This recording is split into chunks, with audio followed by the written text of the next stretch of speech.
ওম সাইরাম। নমস্কার বন্ধুরা, আমি এর আগে সাই বাবার সম্বন্ধে আপনাদের অনেক কথাই বলেছি। তো আমি প্রথম যখন শিরিডিতে যাই আপনাদের বলেছিলাম যে আমার এক হেভি ওয়েট বান্ধবী, যে যার সাথে আমি আর কি যাই, এই সেই বান্ধবী, ওর নাম মৌসুমী সাহা। তো আজকে ওকে পেয়েছি, ও খুব বিজি, আজকে ওকে পেয়েছি। তো বাবার সম্বন্ধে আপনাদেরকে কিছু বলবে, যে বাবাকেও কী করে জানলো সেগুলোই ও বলবে। তো আপনারা সঙ্গে থাকুন আর শুনতে থাকুন। তো বাবাকে তুই কীভাবে জানলি? আমি প্রথম বাবাকে পাই আমার ননদের বাড়ি থেকে। আমার ননদের বাড়িতে এক পুজোতে গেছিলাম, পুজোতে ওখানে গিয়ে দেখি যে আসলে একজন বাবা রয়েছে। তখন আমি ননদকে বললাম যে ছোট্ট এটা কে? তখন আমার ননদ বলল যে এটা সাই বাবা, শিলিগুড়ি সাই বাবা। তখন আমি বললাম ও সেটা দেখলাম, আমার খুব ভালো লাগলো। বলে না বাবাকে আমি দেখেছি, আমাকেও বাবা দেখে রেখেছি। আমার ভালো লাগাটা বাবা। সেটা কত বছর আগে? সেটা আজ থেকে 25 বছর আগে। আমি নিজেই তো বাবাকে জানি বোধহয় কত বছর হলো, 14 সাল থেকে। 14 সাল বছর, হ্যাঁ 14 সাল থেকে আমি বাবাকে জানি। তারপরে যাই হোক বাবাকে ভুলে গেলাম।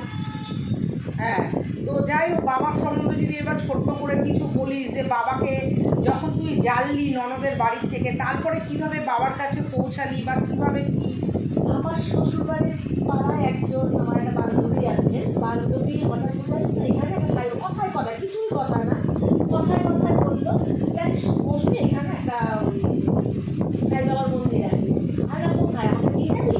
তখন বললো হ্যাঁ চল, কালকে বৃহস্পতিবার আছে চল। আমি গেলাম। এখন তো বৃহস্পতিবার কোনো ব্যাপার না, যে কোনো বাড়ির সবাই যেতে পারে। আমি মাঝখানে একটুখানি কাটছি। বন্ধুরা, গোরক্ষবাসী, আমাদের এখানে গোরক্ষবাসীতে সাই বাবার মন্দির আছে, তিনি প্রতিষ্ঠা করেছিলেন অঞ্জু ভাবি। আজকে উনি আমাদের মধ্যে নেই। তো সেই ভাবির মন্দিরের কথাই ও বলছে, এবার বল।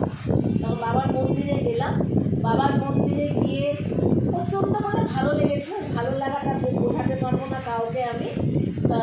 ওখানে গিয়ে শুনছি সবাই মানে শিরডি যাবে বলে মানে প্রস্তুত। আমারও ইচ্ছে হলো, কিন্তু আমার যাওয়ার মতো সেই সময় ক্ষমতা নেই। আমি একদম আমার সময়টা খুব খারাপ যাচ্ছিল ওই সময়, আমার যাওয়ার মতো, কিন্তু আমার ইচ্ছেটা প্রচণ্ড পরিমাণে হচ্ছে। তা আমি সবাইকে বলছি আমার একটা টিকিট হবে, আমি কিন্তু জানি না কী করে যাবো, কী করে পৌঁছাবো বাবার কাছে। তখন আমি সবাই বলছে আমি বললাম সামনের বছর যে, আরও একটা বান্ধবী বললো তোমরা সামনের বছর যে, এই বছরটা কোন সালে? সেটা হচ্ছে 14 সাল। আচ্ছা, 2014 সালে।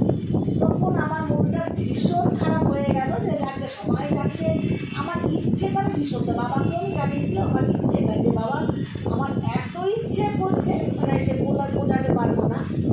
তারপরে হঠাৎ 4-5 দিনের মধ্যে আমাকে অঞ্জু ভাবি ফোন করে। অঞ্জু ভাবি ফোন করে বলছে মৌসুমী তুমি কি যাবে বাবার কাছে, শিরডি যাবে, ফ্যামিলি যেতে পারবে? আমি তো প্রথমে তো হ্যাঁ তো করলাম, কিন্তু হ্যাঁ করার পর যে আমি মানে কী করে যাবো, মানে পয়সা করে আমার প্রবলেম ছিল যে সময়টা। আমি ভাবলাম যে কী করে কী যাবো। যাই হোক যথারীতি আমার পয়সাও জোগাড় হয়ে গেল, আমার হাজবেন্ড আমাকে ঠিক আছে যাও। তা আমি এইভাবে সেই প্রথমবার 14 সালে বাবার কাছে যাই। বাবার কাছে যাওয়ার পর তো সত্যি একটার পর একটা মিরাক্কেল প্রত্যেকেরই হয়েছে। যারা বাবার কাছে গেছে তারা জানে বাবার কাছে গেলে কী হয়, বাবার কাছে যেতেই হবে এমন কোনো ব্যাপার নেই। আপনারা এখান থেকেও মন দিয়ে বাবাকে রাখেন, যখন তার নেবার হবে সে আপনাদেরকে নিয়ে যাবে, কোনো অসুবিধা নেই। বাবার কাছে গেলেই যে বাবাকে পাবেন এমন কোনো ব্যাপার নেই। তো বন্ধুরা শুনলেন, আমি তো অনেক গল্পই আপনাদেরকে বলেছি। তো গল্প ঠিক বলবো না, এটা হচ্ছে বাস্তবে আমাদের সঙ্গে ঘটেছে। যারা বাবাকে খুব ভালো করে চেনে জানে তাদের সঙ্গেই বাবা সেইভাবেই চলে। তো যাই হোক, ওর জন্যই আমি শিরিডিতে গেছি ফার্স্ট, ওর হাত ধরেই। আমি কিছু ঘটনা আপনাদেরকে বলেছি, আরও প্রচুর ঘটনা আছে রেগুলার। এক কথা আপনারা আমার মুখে শুনলে একটু হয়তো, যাই হোক যেটা হয় আর কি, ওই জন্য আজকে মৌসুমীকে নিয়ে এসেছি। এরপর এক এক করে অনেক বান্ধবীদেরকে নিয়ে আসবো। মানে বান্ধবী তারা প্লাস আমরা একটা সাই পরিবার আছি। তো বাবার সম্বন্ধে সবাই সব কিছুই বলবে, যে বাবা তাদের জীবনে কীভাবে এসছে, কী কী ঘটনা ঘটিয়েছে। তো আজকে এইটুকুনই, এরপরে আবার একটা কোনো মিরাক্কেল ওর জীবনে কী ঘটেছে সেইটা